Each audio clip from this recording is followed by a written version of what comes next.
Hello friends, this is Anjali. आज हम बात करेंगे उत्तराखंड के सेक्रेड टेम्पल्स के बारे में। इससे पहले मैं अपनी 3 वीडियोस में उत्तराखंड के काफ़ी सारे टेम्पल्स को, जिसमें से पंच केदार और गंगोत्री धाम को कवर कर चुकी हूँ। इस वीडियो लेक्चर में हम बात करेंगे उत्तराखंड के यमुनोत्री टेम्पल के बारे में, और जो अल्मोड़ा में स्थित जितने भी मंदिर हैं उनको आज हम कवर करेंगे। ये वीडियो लेक्चर हमारे जितने भी यूकेपीसीएस के एग्ज़ाम्स होने वाले हैं उनके लिए बहुत ही इंपॉर्टेंट होने वाली है, और ये cultural, geographical and historical point of view से एक इम्पॉर्टेंट वीडियो है। तो जो भी आपको इम्पॉर्टेंट फैक्ट लगता है वो अपने नोट्स में ज़रूर इनकलकेट कीजिए। बिना देरी किए शुरू करते हैं हमारे इस लेक्चर सीरीज़ को। एक और बात फ्रेंड्स, अगर आपको ये वीडियो बहुत पसंद आती है तो अपने फ्रेंड्स के साथ में इसको शेयर कीजिए और सब्सक्राइब कीजिए मेरे चैनल को। आगे हम शुरू करते हैं उत्तराखंड के सेक्रेड टेम्पल्स के बारे में। सबसे पहले हम बात करेंगे यमुनोत्री टेम्पल के बारे में। यमुनोत्री टेम्पल की बात करें तो यमुनोत्री जो है उत्तरकाशी डिस्ट्रिक्ट में लोकेटेड है। उत्तरकाशी डिस्ट्रिक्ट में लोकेटेड है, जो कि 3235 मीटर्स ऑल्टीट्यूड में above the sea levels located है। ये प्रेजेंट है। ये हमारा इम्पॉर्टेंट एमसीक्यू हो सकता है, जो भी हमारा इम्पॉर्टेंट जो भी एग्ज़ाम है उसके लिए, कि यमुनोत्री टेम्पल कितनी हाइट पर लोकेटेड है। तो 3235 मीटर्स की हाइट पर लोकेटेड है। और ये जो टेम्पल है हमारे गंगोत्री से, गंगोत्री जो है 3048 मीटर्स की ऊंचाई पर लोकेटेड है, जबकि यमुनोत्री जो टेम्पल है वो 3235 मीटर्स की ऊंचाई पर लोकेटेड है।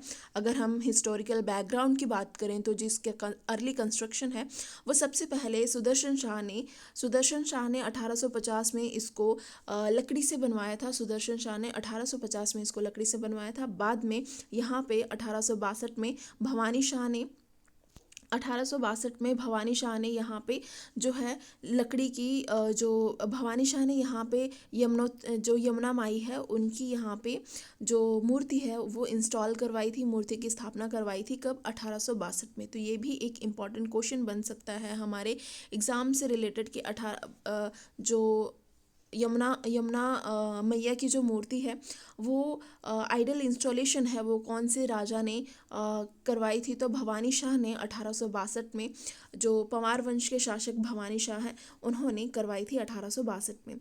अगर हम मॉडर्न टेम्पल की बात करें तो जो मॉडर्न टेम्पल है इसको कंस्ट्रक्ट करवाया था प्रताप शाह ने।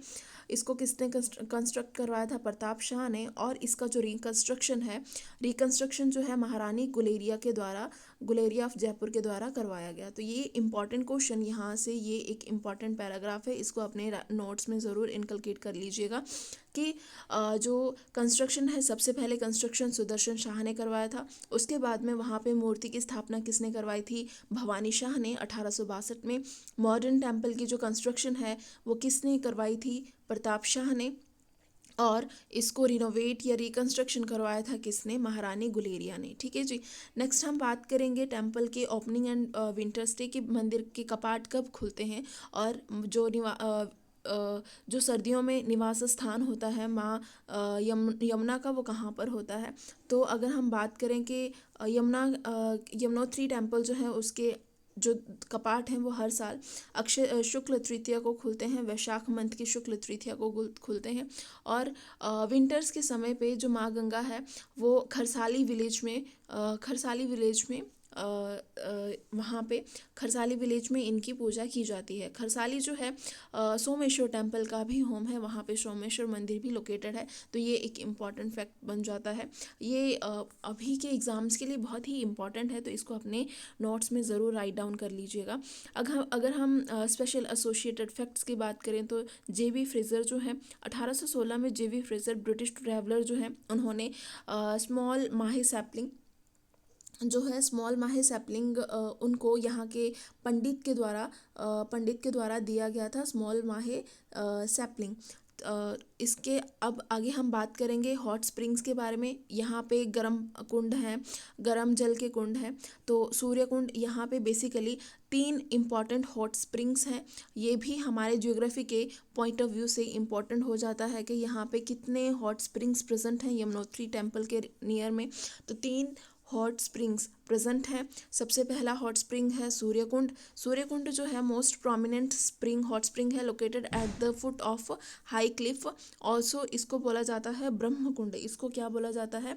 ब्रह्मकुंड। और उतुंग चट्टान के पाद पर यह स्थित है। कौन सी चट्टान के पाद पर? उतुंग चट्टान के पाद पर। उसके बाद में टेम्परेचर की बात करें तो 195 फ़ारेनहाइट जो इसका टेम्परेचर है 195 फ़ारेनहाइट है। और स्पेशल साउंड यहाँ से निकलती है, स्पेशल साउंड यहाँ से निकलती है जिसको ओम की ध्वनि जिसको बोलते हैं। तो यहाँ से जो है विशेष ध्वनि को ओम ध्वनि कहा जाता है। इस कुंड का जो तापमान है वो 195 डिग्री फ़ारेनहाइट है। यूरोपियन पर्यटक सूर्य कुंड की तुलना जो है न्यूजीलैंड के गेसर से करते हैं। जो यूरोपियन पर्यटक हैं, यूरोपियन ट्रैवलर्स हैं, वो यहाँ के सूर्य कुंड की जो कंपैरिजन है वो न्यूजीलैंड में प्रेजेंट गेसर्स से करते हैं। ये एक इम्पॉर्टेंट, ये भी जियोग्राफिकल फिनोमिना है फ्रेंड्स, जो कि हम जियोग्राफी में पढ़ते हैं कि गेसर्स क्या होते हैं। ठीक है, तो ये हम कहाँ पे पढ़ते हैं? बेसिकली ये अर्थक्वेक और वल्केनिज्म के कारण ये ऐसी जो चीज़ें हैं ये बनती हैं। तो ये जियोग्राफी का एक इम्पॉर्टेंट फिनोमिना है। अब हम बात करेंगे सूर्यकुंड के बारे में। सूर्यकुंड के बारे में हमने बात कर ली है। दूसरा, सूर्यकुंड के साथ में ही एक दिव्य शिला लोकेटेड है, जो कि मंदिर के पास दूसरा कुंड सप्तऋषि कुंड है, जहाँ पर दिव्य शिला एक sacred stone near Suryakund worshipped before entering the temple, Saptarishi Kund. Another important pond located near the temple. Saptarishi जो है एक इम्पॉर्टेंट पॉन्ड है जो कि टेम्पल के पास में लोकेटेड है। अगर हम यमुना की ओरिजिनेशन की बात करें तो यमुना जो है कहाँ से ओरिजिनेट होती है? बंदर पूंछ ग्लेशियर से ओरिजिनेट होती है। और पुराणों में इसको जो है यमुना जो रिवर है उसको डिस्क्राइब किया गया है एज अ डॉटर ऑफ सूर्य और सिस्टर ऑफ यमा। ठीक है, अगर हम इसके मेंशंस की बात करें तो ये कहाँ कहाँ पे यमुना जी जो है वो कहाँ कहाँ पे मेंशन्ड है? तो यमुना जो है ऋग्वेदा में थ्री टाइम्स मेंशन की गई हैं। ऋग्वेदा में कितने टाइम्स जो है यमुना को मेंशन किया गया है? 3 टाइम्स यमुना को ऋग्वेदा में मेंशन किया गया है। जबकि गंगा को सिर्फ एक बार ऋग्वेदा में मेंशन किया गया है। अगर गंगा की जिक्र की बात करें तो सिर्फ एक बार गंगा का जिक्र हुआ है ऋग्वेदा में। इंपॉर्टेंट स्टॉप्स की बात करें यमुनोत्री रूट में जो इंपॉर्टेंट स्टॉप्स हैं, सबसे पहला आता है हनुमान चट्टी, जो लास्ट मोटरेबल पॉइंट है यमुना रूट के लिए, हनुमान चट्टी। और दूसरा है जानकी चट्टी। जानकी चट्टी का जो नाम है पहले बीफ विलेज रखा गया था, पहले बीफ विलेज था जो अंग्रेजों के द्वारा रखा गया था, लेकिन बाद में जो है इसका नाम बदलकर जानकी चट्टी रखा गया। जानकी क्यों रखा गया? क्योंकि यहाँ पे एक वुमन थे जानकी देवी, जिन्होंने क्या है जो यहाँ के जो पिलग्रिमेजेस यहाँ पे आते थे उनके लिए यहाँ पे धर्मशाला की फॉर्मेशन की थी। तो उन्हीं के कारण जो है यहाँ का नाम क्या रखा गया? जानकी चट्टी रखा गया। उन्हीं के कारण यहाँ का नाम जो है जानकी चट्टी रखा गया। और ये फाइनल ट्रैकिंग स्टॉप है before reaching the Yamunotri temple. पहला ये इंपॉर्टेंट क्वेश्चन भी, यहाँ से भी एक इंपॉर्टेंट क्वेश्चन बन सकता है कि पुराना नाम जानकी चट्टी का क्या है? तो जानकी चट्टी का पुराना नाम बीफ विलेज है। 1946 में इनका जो इन्होंने यहाँ पे धर्मशाला बनाई थी, जिसके बाद यहाँ के लोगों यहाँ का नाम बदलकर जानकी चट्टी रखा गया। अगर हम बात करें जो जानकी चट्टी है वो यमुना रिवर की राइट बैंक पर लोकेटेड है। कहाँ पे लोकेटेड है? राइट बैंक पर। अगर करंटली बात करें तो as per the central government official name has been change to Narayanpuri. Still अभी दोबारा से इसका नाम चेंज किया गया है। अभी दोबारा से इसका नाम क्या रखा गया है? नारायणपुरी। बिगिनिंग ऑफ द चार धाम यात्रा, अगर हम यमुनोत्री की बात करें तो इसका एक सिग्निफिकेंस क्या है कि यहीं से जो चार धाम यात्रा है, यहीं से चार धाम यात्रा की शुरुआत होती है। तो यमुनोत्री से ही चार धाम यात्रा की शुरुआत होती है। और ये एक ऑर्डर है जिसको आप याद कर सकते हो कि सबसे पहले हम यमुनोत्री जाते हैं। जब हम चार धाम यात्रा करते हैं तो सबसे पहले हम यमुनोत्री जाते हैं, फिर गंगोत्री जाते हैं, फिर केदारनाथ एंड फिर लास्ट में बद्रीनाथ। तो यहाँ पर हमारा जो है यहाँ पे हमारा यमुनोत्री टेम्पल समाप्त होता है। अब हम बात करेंगे अल्मोड़ा के जो सेक्रेड टेम्पल्स हैं उनके बारे में। अल्मोड़ा में बहुत सारे ऐसे टेम्पल्स हैं जो अल्मोड़ा में लोकेटेड है। अल्मोड़ा में बहुत सारे ऐसे टेम्पल्स हैं जो लोकेटेड हैं। तो अगर हम अल्मोड़ा में सबसे पहले बात करें तो जागेश्वर टेम्पल की बात करते हैं। जो जागेश्वर टेम्पल है अल्मोड़ा में, वो अल्मोड़ा डिस्ट्रिक्ट में लोकेटेड है, उत्तराखंड के अल्मोड़ा डिस्ट्रिक्ट में लोकेटेड है। यहाँ पे अल्मोड़ा में जो है 124 स्मॉल एंड लार्ज टेम्पल्स का एक ग्रुप है, many of which were built in the Kedarnath architectural style. तो बहुत सारे ऐसे ये जो टेम्पल्स हैं वो केदारनाथ आर्किटेक्चरल स्टाइल में बने हुए हैं। Jageshwar Dham is situated on the banks of Jata Ganga river, a tributary of Saryu river. जो अगर हम जागेश्वर की बात करें तो जो जागेश्वर धाम है जटा गंगा रिवर और जो जटा गंगा रिवर और के बैंक पर स्थित है। जटा गंगा रिवर के कहाँ पे स्थित है? बैंक पर स्थित है।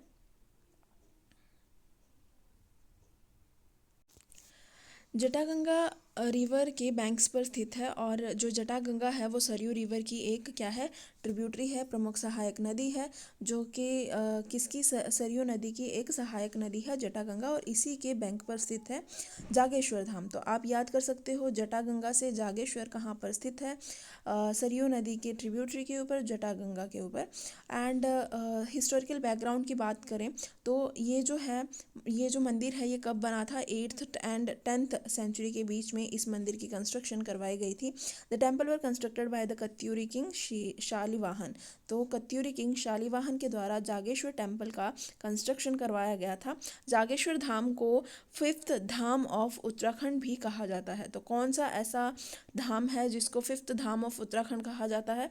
तो जागेश्वर धाम को 5th धाम ऑफ उत्तराखंड कहा जाता है। जागेश्वर टेम्पल कमेटी को 1914 में जो है जागेश्वर टेम्पल कमेटी की कंस्ट्रक्शन या फॉर्मेशन करवाई गई थी। सॉरी, कंस्ट्रक्शन बोला गया मेरे से, फॉर्मेशन करवाई गई थी। अगर हम इसके रिलीजियस सिग्निफिकेंस की बात करें तो जागेश्वर को हाटकेश्वर और नागेश्वर भी कहा गया है पुराणों में। तो कौन सा मंदिर है जिसको हाटकेश्वर और नागेश्वर कहा गया है? तो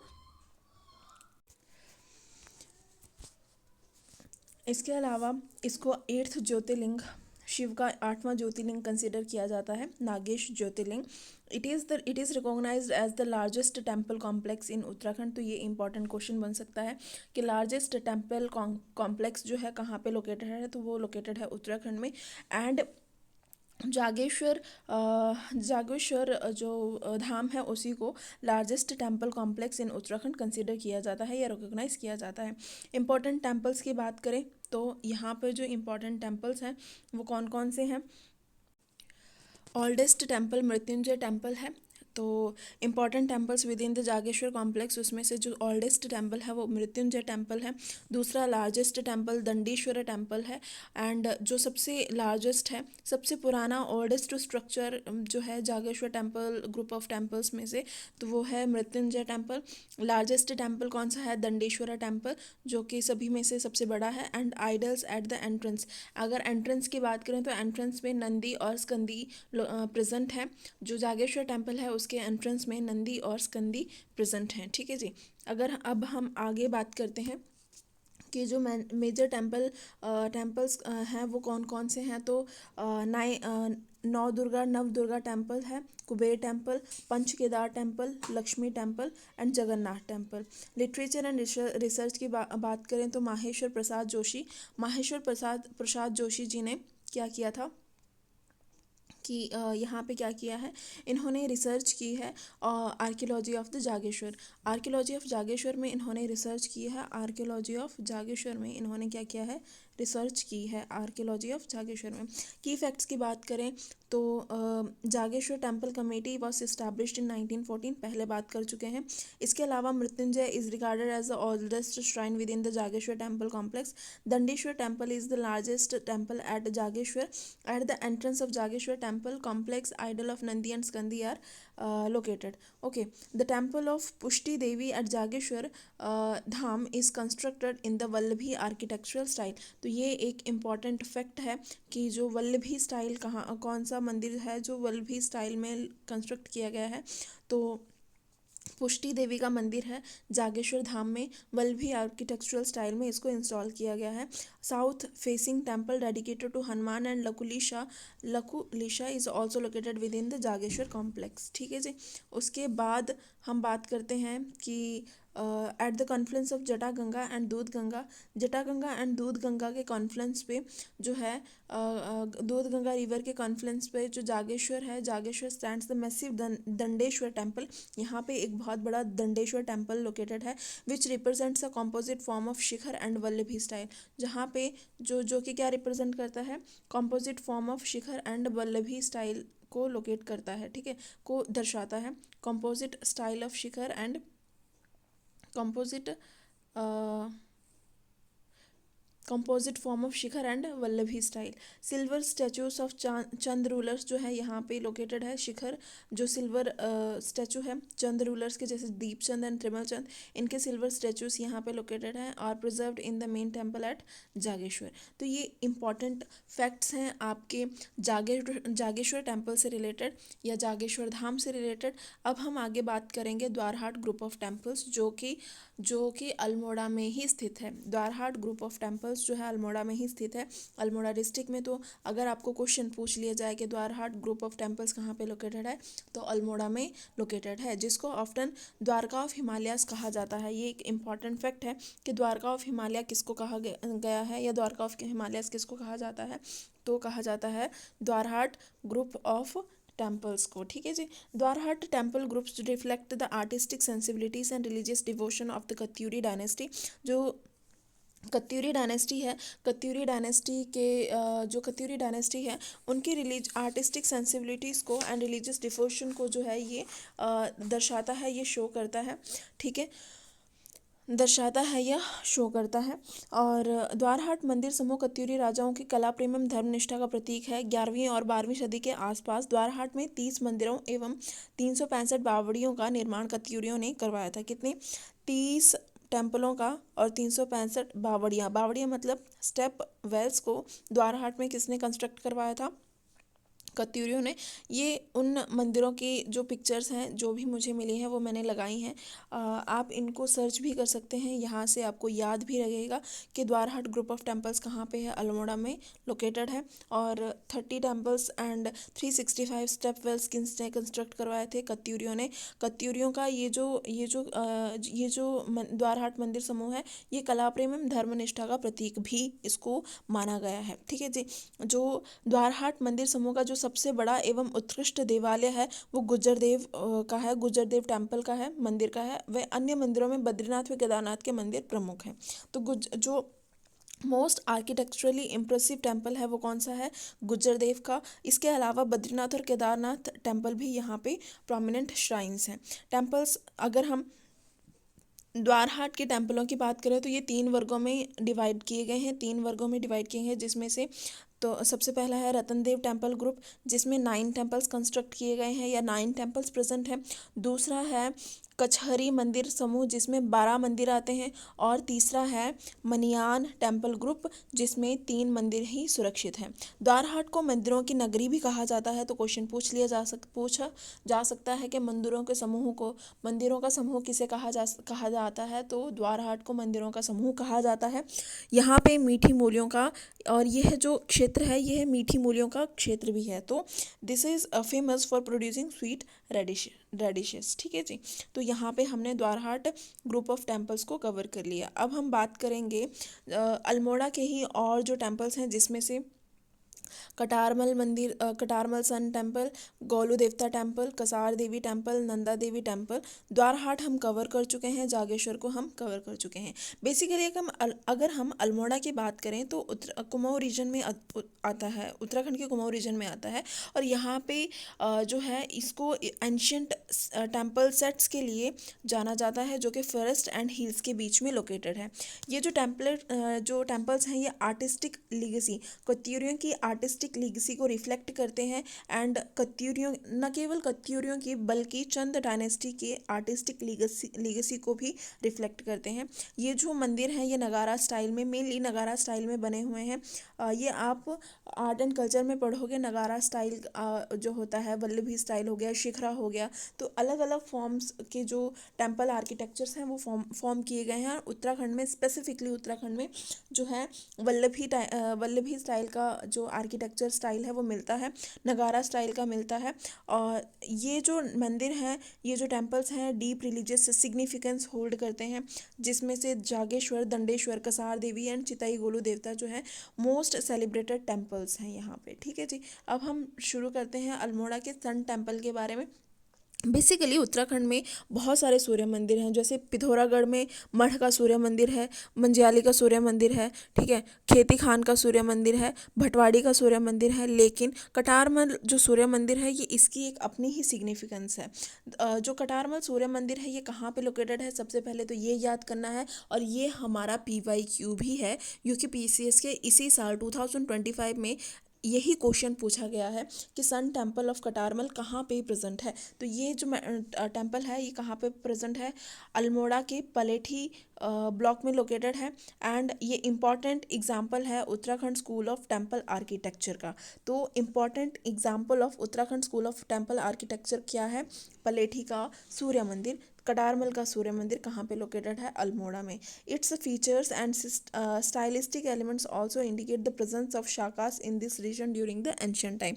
जो कटारमल मंदिर है ना, कटारमल का सूर्य मंदिर उत्तराखंड शैली का है और अल्मोड़ा जनपद में स्थित है। ठीक है जी, और यह ये जो मंदिर है ये प्राचीन काल में शकों के निवास की पुष्टि भी करता है। कटारमल मंदिर की प्रमुख प्रतिमा, अगर हम बात करें कि मुख्य प्रतिमा जो है बाड़ादित्य सूर्य की है, जो बड़ादित्य सूर्य है वह इसके यहाँ पे उनकी प्रमुख प्रतिमा है, जहाँ सूर्य की जो प्रतिमा है वो बूट पहने हुए खड़े रूप में है, जिसका कारण जिसके कारण इसको बूटधारी सूर्य मंदिर भी कहा जाता है। ठीक है, तो बूटधारी सूर्य मंदिर किसको कहा जाता है, कटारमल सूर्य टेम्पल को ही टेम्पल को बूटधारी सूर्य टेम्पल कहा जाता है। कॉम्प्लेक्स की बात करें तो जो टेम्पल कॉम्प्लेक्स है यहाँ पे शिव पार्वती की मूर्तियाँ प्रेजेंट हैं, लक्ष्मी नारायण की मूर्ति प्रेजेंट है, कुबेर और नरसिंह की जो है मूर्तियाँ यहाँ पे प्रेजेंट है। The main shrine is surrounded by 45 subsidiary temples. जो मुख्य मंदिर है वो 45 छोटे छोटे मंदिरों से घिरा हुआ है। अगर हम कटारमल मंदिर की बात करें, इसकी कंस्ट्रक्शन की बात करें तो 9th एंड 10th सेंचुरी में राजा कटारमल के द्वारा इसको कंस्ट्रक्ट करवाया गया था। 9th एंड 10th सेंचुरी में राजा कटारमल के द्वारा इसको कंस्ट्रक्ट करवाया गया था, जो कि यहाँ के आठवां कत्यूरी शासक था और जो कबीरपुर में शासन करता था। सूर्य मंदिर की दीवारों पर अपठित 3 पंक्तियों वाला शिलालेख प्रेजेंट है, जिसको 3 लाइन इंस्क्रिप्शन कहा जाता है। एंड इस मंदिर का कपाट वर्तमान में राष्ट्रीय संग्रहालय नई दिल्ली में रखा हुआ है। कहाँ पे रखा हुआ है, national museum new Delhi. Additionally Ranchandi temple भी जो है कटारमल अल्मोड़ा में ही स्थित है। तो रणचंडी टेम्पल कहाँ पे स्थित है, कटारमल अल्मोड़ा में ही स्थित है। तो यहाँ पे हमारा कटारमल कंप्लीट हो जाता है। यहाँ पे हमने सारे जितने भी फैक्ट्स हैं कटारमल सूर्य मंदिर से रिलेटेड वो हमने यहाँ पे कवर कर दिए हैं। अब हम बात करेंगे नेक्स्ट टेम्पल के बारे में, जो है कसार देवी टेम्पल। ये भी कहाँ पे लोकेटेड है फ्रेंड्स, ये भी अल्मोड़ा डिस्ट्रिक्ट में ही लोकेटेड है।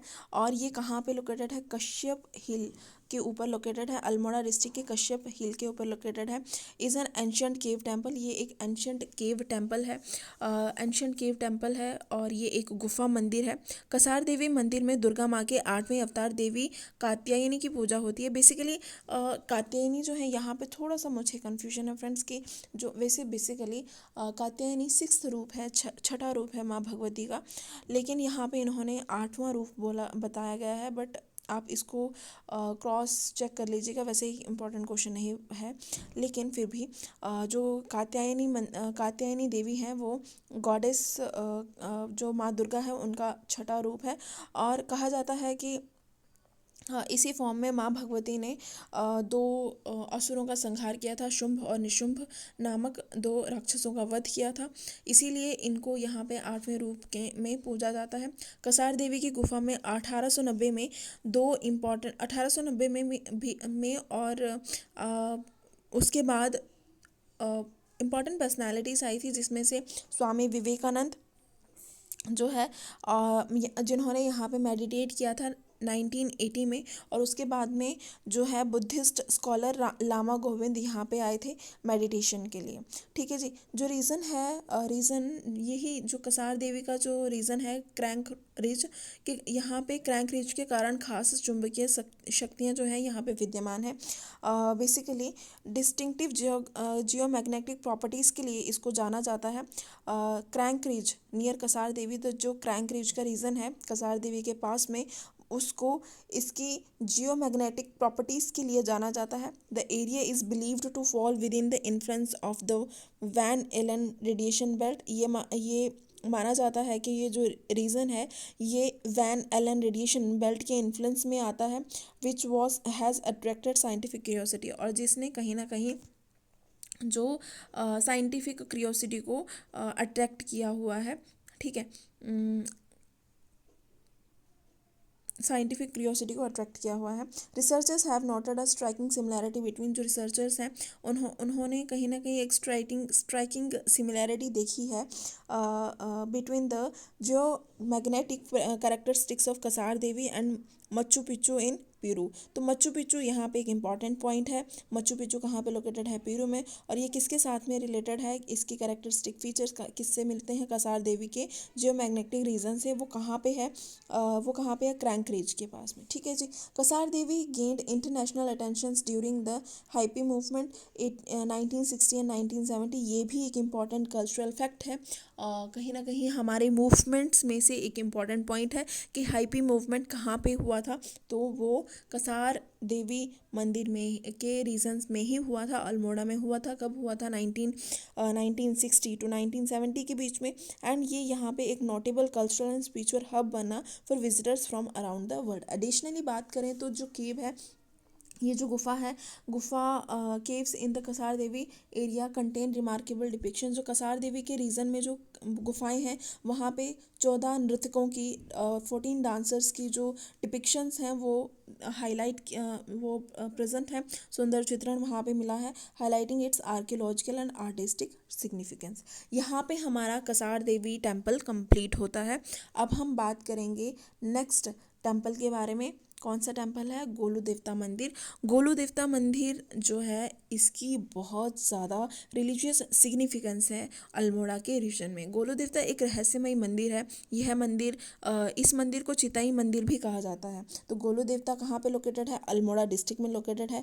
कल्चरली डिस्टिंक्टिव है, reward most reward and culturally distinctive temple है कुमाऊं का, वाइडली नॉन एज चिताई टेम्पल। इसको अगर हम बात करें कि प्रोमिनेंटली किसके नाम से जाना जाता है, तो इसको चिताई मंदिर के नाम से जाना जाता है।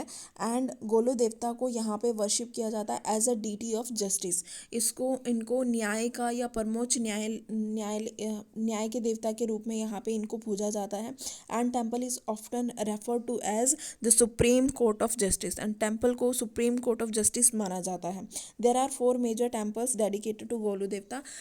बेसिकली 4 मेजर टेम्पल्स हैं जो गोलू देवता को डेडिकेट किए गए हैं। वो कहाँ कहाँ पे लोकेटेड हैं? अल्मोड़ा में, चंपावत में, घोड़ाखाल में, ताड़ी खेत में। गोलू देवता के मंदिर को घंटियों वाला मंदिर भी कहा जाता है। घंटियों वाला मंदिर क्यों कहा जाता है? क्योंकि यहाँ पे जो जब लोगों की मान्यताएं पूरी हो जाती हैं, जब मन्नतें पूरी हो जाती हैं, इच्छाएं पूरी हो जाती हैं, तो वो भगवान के पास में घंटियाँ चढ़ाने आते हैं, या उनकी इच्छाओं के अनुसार वो यहाँ पे अपनी घंटियाँ चढ़ाते हैं। गोलू देवता मंदिर में लोग चिट्ठियाँ लिखकर मन्नतें मांगते हैं। गढ़वाल में गोलू देवता को गौरेल देवता के नाम से भी जाना जाता है। तो गढ़वाल में गोलू देवता को कौन से नाम से जाना जाता है? गौरील देवता के नाम से भी यहाँ पे जाना जाता है। तो गौरील देवता के नाम से किसको जाना जाता है? गोलू देवता के मंदिर को। तो ये एक इम्पॉर्टेंट क्वेश्चन है कि गोलू देवता को कौन से नाम से जाना जाता है? गौरील देवता के नाम से जाना जाता है जी। ठीक है। Next one is according to regional legends Golu Devta is regarded as symbol of loyalty and justice. Regional legends के अकॉर्डिंग गोलू देवता को किसके रूप में जाना जाता है, symbol of loyalty and justice के रूप में जाना जाता है। It is believe that he is served as general in the army of Baz Bahadur चंद। तो ये एक इम्पॉर्टेंट क्वेश्चन है फ्रेंड्स कि जो गोलू देवता है वो कहाँ पे उन्होंने वो किसकी आर्मी में जनरल थे, बाज बहादुर चंद की आर्मी में वो जनरल थे। किसकी आर्मी में वो जनरल थे, बाज बहादुर चंद की आर्मी में वो जनरल थे जी, ठीक है। And another tradition states that Katyuri king Jhalurai और जो दूसरा स्टेट जो दूसरा वो है दूसरी ट्रेडिशन है वो क्या बोलते हैं कि जो कत्यूरी किंग झालूराई है, कत्यूरी किंग झालूराई ने 8वां विवाह किया था कलिंगा से, जिनसे भैरव अवतार गोलू देवता का जन्म हुआ, जिसको कालबिष्ट भी कहा जाता है। गोलू देवता को भगवान शिव के रूप में भी देखा जाता है, ठीक है जी। तो गोलू देवता को manifestation of Lord Shiva viewed as a manifestation of Lord Shiva, and the temple complex include numerous offerings including silver ornaments associated with the चांद रूलर्स, ठीक है जी। यहाँ पर हमारा ये जो गोलू देवता से रिलेटेड जो हमारा टेम्पल है वो कंप्लीट हो चुका है। जितने भी फैक्ट्स हैं इसमें हम कवर कर चुके हैं। अब हम बात करेंगे नंदा देवी टेम्पल के बारे में। नंदा देवी टेम्पल जो है अल्मोड़ा में स्थित है। नंदा देवी टेम्पल कहाँ पे लोकेटेड है, अल्मोड़ा में लोकेटेड है। Nanda Devi temple in Almora is one of the most significant and religious cultural landmark of Kumaon. Nanda Devi को patron goddess of Chand dynasty माना जाता है। जो नंदा देवी हैं इनको जो है चंद शासकों की इष्ट देवी माना जाता है। नंदा देवी गढ़वाल के राजा दक्ष प्रजापति की पुत्री मानी जाती है।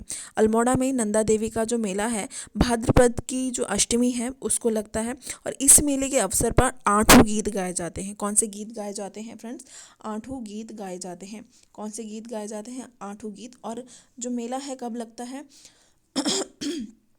भाद्रपद की अष्टमी को हर साल, ठीक है जी। भाद्रपद की अष्टमी को यहाँ पे मेला लगता है, और ये एक इम्पॉर्टेंट हमारे फेस्टिवल्स में से एक इम्पॉर्टेंट क्वेश्चन बन सकता है कि जो भाद्रपद की अष्टमी है उस दिन कहाँ पे मेला लगता है। तो नंदा देवी टेम्पल अल्मोड़ा डिस्ट्रिक्ट में। 8 गीत कहाँ पे गाए जाते हैं, नंदा देवी टेम्पल में, ठीक है जी। और ये फेस्टिवल जो है oldest and most vibrant cultural events में से कुमाऊं की oldest and most vibrant cultural events में से एक है। नंदा देवी कॉम्प्लेक्स जो है अल्मोड़ा में, यहाँ पे 3 टेम्पल्स प्रेजेंट है। हिस्टोरिकल अकाउंट्स के अकॉर्डिंग किंग बाज बहादुर चंद ने जो नंदा देवी है, नंदा देवी की जो मूर्ति है, प्रतिमा है, वो गढ़वाल से लाकर अल्मोड़ा में उसको स्थापित किया था। कहाँ पे स्थापित किया था, मल्ला महल में, मल्ला पैलेस में, ठीक है जी। एंड सब्सिक्वेंटली जो कमिश्नर GW ट्रेल है उन्होंने ये जो प्रतिमा है माँ नंदा देवी की, इसको मल्ला महल से ट्रांसफ़र किया पर्वतेश्वर टेम्पल के ऊपर। उसके बाद में इस पर्वतेश्वर टेम्पल को जो है नंदा देवी टेम्पल के नाम से जाना जाता है। अगर आपको यहाँ पर हमारी जो अल्मोड़ा है, अल्मोड़ा के जितने भी मंदिर हैं वो हम आज कवर कर चुके हैं हमारी इस वीडियो में। अगर आपको मेरी ये वीडियो पसंद आती है तो प्लीज़ लाइक कीजिए, शेयर कीजिए, सब्सक्राइब कीजिए। अगर आपको इस वीडियो लेक्चर की नोट्स चाहिए तो प्लीज़ कमेंट में अपने कमेंट्स दीजिए कि आपको ये नोट्स चाहिए, तो मैं इसके जो नोट्स हैं वो मेरी डिस्क्रिप्शन में लिंक कर दूँगी। थैंक यू सो मच मेरी वीडियो चैनल को देखने के लिए, धन्यवाद।